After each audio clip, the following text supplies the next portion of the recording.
بسم اللہ الرحمن الرحیم۔ ہاشمی چینل دیکھنے والے میرے تمام معزز سامعین و ناظرین کو السلام علیکم ورحمۃ اللہ وبرکاتہ۔ سامعین کرام، آپ نے ہیر رانجھا کی خوبصورت داستان تو یقیناً سن رکھی ہوگی۔ شیریں فرہاد کی کہانی بھی آپ کی سماعتوں سے گزری ہوگی، لیکن جو کہانی میں آج آپ کو سنانے جا رہا ہوں بڑی ہی منفرد اور دلچسپ کہانی ہے۔ ایک ایسی انہونی ہے اور ایک ایسی خوبصورت کہانی ہے جسے سن کر آپ خود بھی کئی دیر تک سکتے میں رہیں گے اور آپ کو مزہ آ جائے گا۔ ایسی منفرد کہانی شاید ہی آپ نے پہلے سنی ہو۔ اس کہانی کا عنوان ہے بلخ کی شہزادی۔ شاداب وادی، حسین کوثار اور دلکش مناظر کے لیے بلخ کا شہر سارے جہاں میں عروس البلاد کے نام سے مشہور تھا۔ موسم گرما میں دور دراز خطوں سے سیاحوں کے قافلے رواں دواں چلے آتے تھے اور اچانک شہر کی رونق میں اضافہ ہو جاتا تھا۔ یہی جشن بہاراں کے دن تھے کہ خراساں کی طرف سے سیاحوں کا ایک کارواں اترا۔ اس قافلے میں ایک حسین و خوبرو نوجوان بھی تھا۔ گردش ایام کا ستایا ہوا چہرہ ہزاروں دلکشی کے باوجود نہیں چھپتا تھا۔ شکستہ پیراہن، بکھرے بال، اداس آنکھیں اور پج مژدہ صورت سے صاف آشکارا تھا کہ وہ اپنے وقت کا اشفتہ حال مسکین ہے۔ بہار کا موسم گزر جانے کے بعد سیاحوں کے تمام قافلے اپنے اپنے مسکن کی طرف واپس لوٹ گئے، لیکن نوجوان بلخ کی خوشگوار شام و سحر سے کچھ ایسا مانوس ہوا کہ یہیں سکونت پذیر ہو گیا۔ شاہی باغ کے قریب جھاڑیوں کے کنج میں اس نے ایک کٹیا یعنی جھونپڑی بنا لی اور وہیں سہنے لگا۔ دن بھر وہ شہر کا گشت کرتا اور شام سے پہلے اپنی کٹیا میں لوٹ آتا۔ ایک مدت سے اس کی زندگی کا یہی معمول تھا۔ باغ کے شاہی ملازمین بھی ایک فقیر سمجھ کر کبھی اس سے مزاحم نہیں ہوئے تھے۔ ایک دن شام کا وقت تھا، سورج کی آخری کرنیں کوثار کی چوٹیوں پر جھلملا رہی تھیں۔ فقیر شہر کے گشت سے واپس لوٹ چکا تھا۔ نہ جانے کیوں آج اس کا دل بے حد اداس تھا۔ طبیعت بہلانے کے خیال سے باہر نکلا اور ٹہلتا ہوا باغ میں پہنچ گیا۔ کچھ ہی دور چلا تھا کہ ایک آواز کان میں آئی، کون اجنبی چلا آ رہا ہے؟ واپس لوٹ جاؤ۔ کیا تمہیں خبر نہیں کہ آج سلطان بلخ کی شہزادی گل گشت کے لیے یہاں تشریف لائی ہیں؟ جو ہی آواز کی طرف رخ پھیر کر دیکھا کہ ایک ہی جلوہ میشر طراز نے دل کا کام تمام کر دیا۔ ایک شیشہ ٹوٹا، ایک بجلی چمکی اور ایک بے نوا فقیر کا خرمن ہستی ایک آن میں جل کر راکھ ہو گیا۔ شہزادی کنیزوں کے جھرمٹ میں آگے بڑھی۔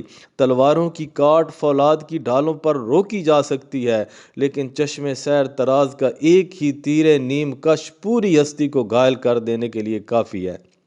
نظر کی چوٹ سے فقیر بالکل گھائل ہو چکا تھا۔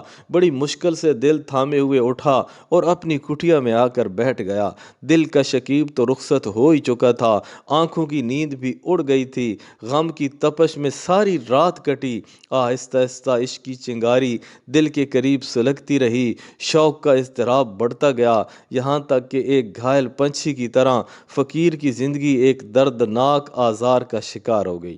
کبھی مکمل سکوت، کبھی باد صبا سے ہم کلامی، کبھی مناجات سحر گاہی، ویرانے سے انس، تنہائی سے پیار، یک بیک زندگی کا عجیب حال ہو کر رہ گیا۔ اسی عالم کرب میں کئی مہینے بیت گئے۔ رفتہ رفتہ جوش جنوں کا بڑھتا ہوا طوفان تھمنے لگا۔ بالآخر کچھ عرصے کے بعد دل کی تپش ایک محسوس حالت پر آ کر رک گئی۔ اب فقیر پر مدہوشی کا وہ عالم نہیں تھا۔ اب ایک حوصلہ مند مسافر کی طرح عشق نے ہاتھوں میں چراغ دے دیا تھا اور آرزو کے شوق نے منزل کی طرف بڑھنے کی ہمت پیدا کر دی تھی۔ حسب معمول سلطان بلخ کا دربار لگا ہوا تھا۔ فریادوں کے مقدمات کی سماعت شروع ہو چکی تھی۔ اتنے میں ایک نخب نے آ کر اطلاع دی، جہاں پناہ ایک فقیر قلعہ معلیٰ کے دروازے پر کھڑا ہے، پائے گاہ سلطانی پر بازیاب ہونے کی اجازت چاہتا ہے۔ غالباً وہ بھی کوئی فریاد لے کر حاضر ہوا ہے۔ حکم صادر ہوا کہ اسے بازیاب کیا جائے۔ چند ہی لمحے کے بعد فقیر دربار میں حاضر کیا گیا۔ ہونے والے مقدمے کی سماعت کا سلسلہ ختم ہو چکنے کے بعد خطاب شاہی فقیر کی طرف متوجہ ہوا، تمہاری کیا فریاد ہے؟ فقیر نے جواب دیا، ایک ایسی درخواست لے کر حاضر ہوا ہوں جسے مجمع عام میں نہیں پیش کر سکتا، تنہائی کا موقع عنایت فرمایا جائے۔ دربار ختم ہونے کے بعد فقیر طلب کیا گیا۔ وزیر نے دریافت کیا، جہاں پناہ کی حضور میں تمہیں کیا کہنا ہے؟ جہاں پناہ کی شہزادی کے ساتھ نکاح کی درخواست لے کر حاضر ہوا ہوں، فقیر نے نہایت جرأت سے جواب دیا۔ ابھی فقیر کی زبان کا یہ جملہ ختم بھی نہ ہونے پایا تھا کہ فرط غضب میں وزیر کی آنکھوں سے چنگاریاں اڑنے لگیں۔ بھرپور برہمی اور غصے کے انداز میں کانپتے ہوئے کہا، حرم شاہی کے ساتھ فقیر کی نہایت توہین امیز جسارت ہے۔ یہ لب کشائی کی جرأت! پہلے تمہیں اپنی حیثیت کا اندازہ لگانا چاہیے تھا۔ اس ناقابل برداشت گستاخی کی تمہیں سزا ملنی چاہیے۔ سلطان نے وزیر کو خاموش کرتے ہوئے کہا، یہ مجرم نہیں ہے، اسلام کا بخشا ہوا حق استعمال کر رہا ہے۔ پیغام نکاح کے لیے اسلام میں شاہ و گدا، امیر و غریب اور چھوٹے بڑے کا کوئی امتیاز نہیں ہے۔ اس کی درخواست کا جواب تازیانوں کی دھمکی سے نہیں دیا جا سکتا۔ اس سے کہہ دیا جائے کہ وہ اپنا جواب حاصل کرنے کے لیے 1 ہفتہ بعد آئے۔ یہ جواب سن کر پیشانی میں امید کی تابانی لیے ہوئے فقیر دربار شاہی سے واپس لوٹا۔ دل مبتلا کے لیے 1 ہفتہ کی مدت صبح قیامت کی طرح طویل ہو گئی۔ بڑی مشکل سے انتظار کے یہ دن کٹے۔ اس درمیان میں بادشاہ نے وزیر کو اپنی منشا سے آگاہ کر دیا تھا کہ صاف انکار کی بجائے حسن تدبیر سے فقیر کو ٹالا جائے، یا پھر کوئی ایسی کڑی شرط رکھی جائے جس کو پورا کرنا قریب قریب ناممکن ہو۔